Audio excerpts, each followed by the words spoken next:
What is a Glasgow kiss? One way to find out, and why is it on a whisky label? Welcome back to our review of me, Kevin from Let's Talk Whisky. This week I've got a new bottle, an uncorking that I'll be doing today, which is a Scotch Malt Whisky Society bottling. What I'm going to do is I'm going to get it opened, get it in the glass, because we would need to try and let this one breathe, but I'm a wee bit excited about it, so let's see what pop we get. A squeak and a pop, love it.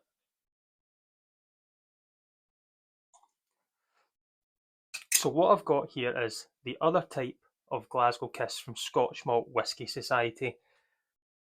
What that might give away is I wonder where it's from. This is from Glasgow and from a new-ish distillery. This is Society Cask number 156.4, one of 208 bottles, 61.9% ABV, in a first fill ex-bourbon barrel at 9 years old. If we dive into this, number 156 is Glasgow Distillery, Glasgow 1770. And the number 4 means it's the fourth cask that they've ever been able to get, the Scotch Malt Whisky Society. So if you're ever looking at numbers, the first number is the distillery, and the second number is how many casks they've been able to get. So this is a fourth one. This is a 9-year-old. And the fascinating thing about this is in April of this year, 2025, Glasgow Distillery actually released their own 10-year-old in a refill bourbon. So this is going to be the closest thing to it. They released theirs at 54%, I think 230 bottles overall, and they used cask number 10 for their 10-year-old. So it's got a really cool style like that. I'm a big fan of how they've used the story with it. This is cask strength. Majority of things that come from Scotch Malt Whisky Society are 61.9% ABV and first fill ex-bourbon barrel.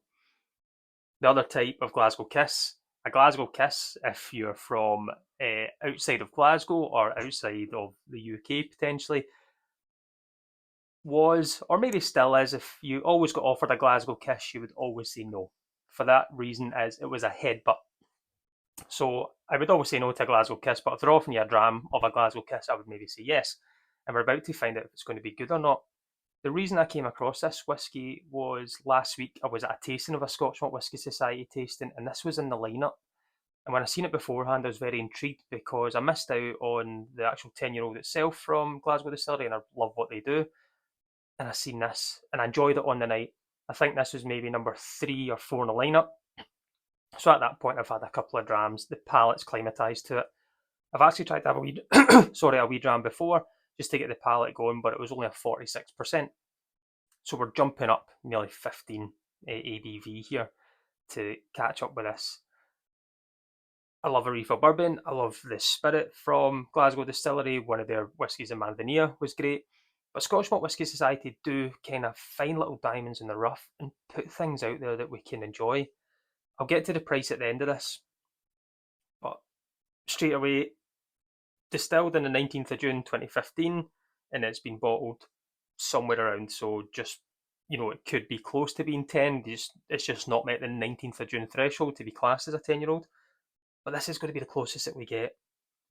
I'm looking forward to it because I enjoyed it the other night, but what am I going to get in the first instinct? These had time to breathe, they've been sitting in the glass for a while. I've literally just poured this, it's been sitting in the glass for 4 or 5 minutes, and I'm just going to get into it. I've got my wee SMWS glass just to be on brand, so I'm going to give it a wee swirl. Scotch Malt Whisky Society is a members whisky club. There's branches all over the world, Glasgow, Edinburgh, the ones that I frequent when I'm out. But we'll get straight into this now. Swirling away, great. Looking at the legs on it, they're going to take forever to come down for that oiliness. We can see there is just wow. So colour, we're quite light, expecting that from a 9-year-old first fill bourbon. On the nose, there is a first hit of the alcohol, that high ABV. But we break that down. Lemon peel. Wine gums, like the yellow ones, and not the darker wine gums, but the lighter ones, yellow and green. Apple. And I think the wine gums is maybe that waxy note that I'm getting. There's quite floral note as well, like a specific flower. Maybe violet, not violet, sorry. Sunflower or something, but there we go. So look how long it's taken. Look at those legs now. That's magic. It's a really fresh, clean nose. It says an oiliness to it. There's wine gums, apple, lemon peel. There's something else in there. There is a kind of caramel fudge note. Oh, sorry, my battery has decided to die on this. Let me figure this out. Sorry about that. I've got emergency charge now, so hopefully it doesn't happen again. But I'm glad that I've been able to get a bit of the tasting notes in just before the taste, so we'll get straight back into what this does on the palate. So slange everyone.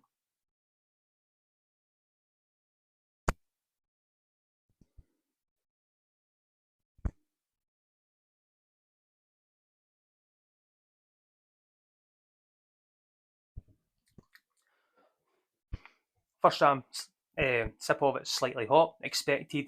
I've not had it sitting for a while. Dry at the end. Again, that kind of wine gummy note coming through from it. There's a white chocolate there as well, just hidden in the background. Like white chocolate chip cookie, but melted white chocolate. On top of that, lemons and apples.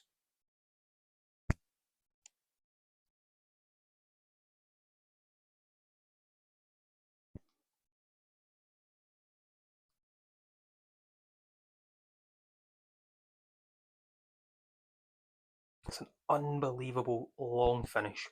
Unbelievable. I'm going to put some water in here. I'm going to try and do a wee close up because I think the water is going to split very well in this here. So let's see if you can see this.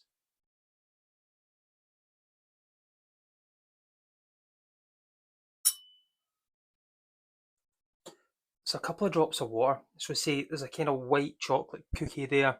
The wine gums staying very kind of floral as well, kind of fresh garden notes.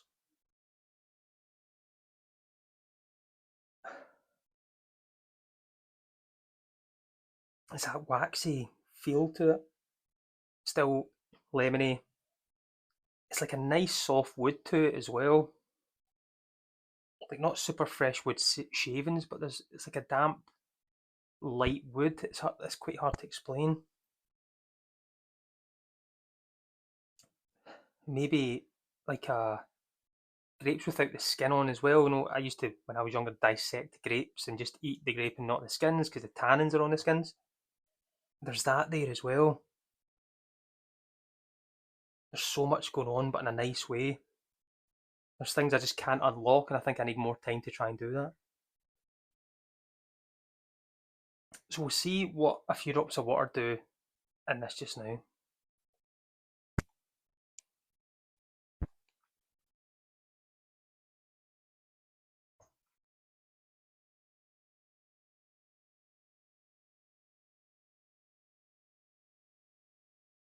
It stays that kind of dry note at the end. It's not changed much with the white chocolate cookie. The lemon peel, dissected grape, shall we call it, wine gums, but are lighter coloured wine gums, not the darker ones. No dark fruits in here. It's totally away from that side. This has been a good reactive bourbon cask for sure. With that spirit, yes, the ABV's higher. I think I'd even add a few drops more water when I finish this video and try it in different stages to see where it's at. I'm quite excited to see how this opens up. See, I really enjoyed it that night. I'm enjoying the first initial thoughts, but I think this has been quite quiet, and I can't wait to do a re-review on this down the line. We get to price. A 9-year-old of 208 bottles from SMWS, £60 I paid for this. And I think that's a real bargain because I think the actual 10-year-old's 59, 58 from the distillery itself. But excuse me, this has just been great.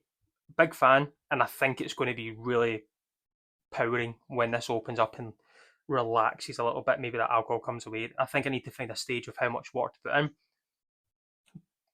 But great, good style whiskey. and for £60, I can't really complain at it. But I'm going to go sit, pour another, and just figure out what I'm going to do with it with water-wise. And we'll get back into this in a few months' time and get it re-reviewed. So again, everyone, thanks for tuning in. Thanks for seeing me portrait and landscape at one point from forgetting to charge things. That's on me.